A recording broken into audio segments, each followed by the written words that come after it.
he would consume.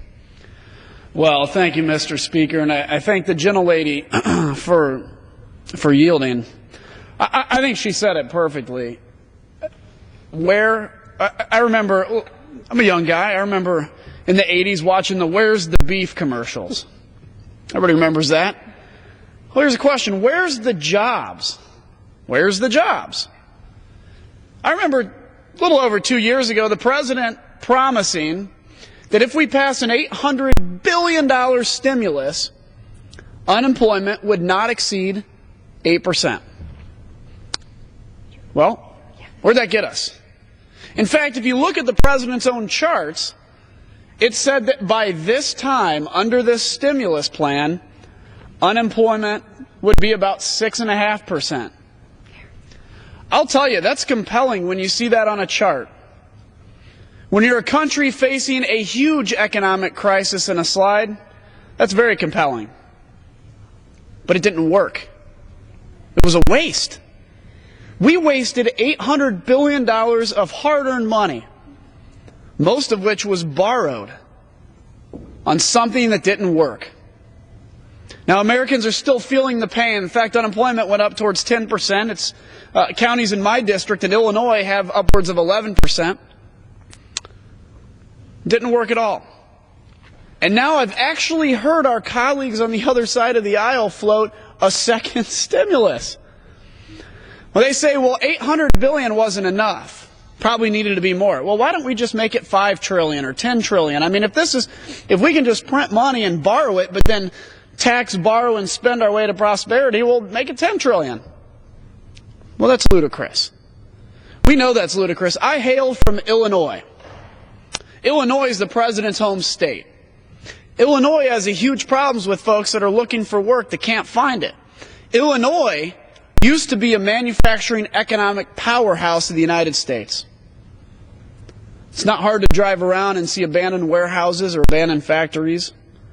Joliet, Illinois, a city in my district, knows that all too well. They understand that. So what do we do? Well, recently Illinois came up with a decision. Well, the budget's bad. Yeah, the budget's bad because you're running business out of your state. So as a result, they say we have to raise taxes. So in Springfield, they raised the individual income tax rate, and then they raised the corporate tax rate. Now, there's got to be some good news to this, right? Well, the state of Illinois has had $300 million in increased tax revenues that they've seen from this corporate tax increase. Oh, but if you read the Wall Street Journal just shortly ago, you'd read that $240 million has already been given away to these corporations to incentivize them to stay in Illinois because they were looking at leaving because of this high tax rate. I'll tell you, the definition of insanity is doing the same thing over and over and over again, but expecting different results. We cannot tax, borrow, and spend our way to prosperity. You talk to any small businessman out there, small businesswoman, or job creator, owner of a factory that's just trying to take their products to market, and they'll tell you the biggest hindrance, one of the biggest hindrances, besides the lack of confidence, is the government. I've talked to a lot of people and said, how much better would your life be if you weren't forced to sit around day after day and just fill out government paperwork? You could take that employee and make them productive. They may be able to go out and sell goods. They may be able to go out and expand the business. Nope. We got to tax and regulate in this town. So this town's really good at taxing and regulating, at putting things through a bureaucracy and letting bureaucrats have their way. We're going off a cliff, and it's time to pump the brakes. It is absolutely time for us to get deadly serious about reducing the size of the federal government, cutting spending, and getting Americans back to work.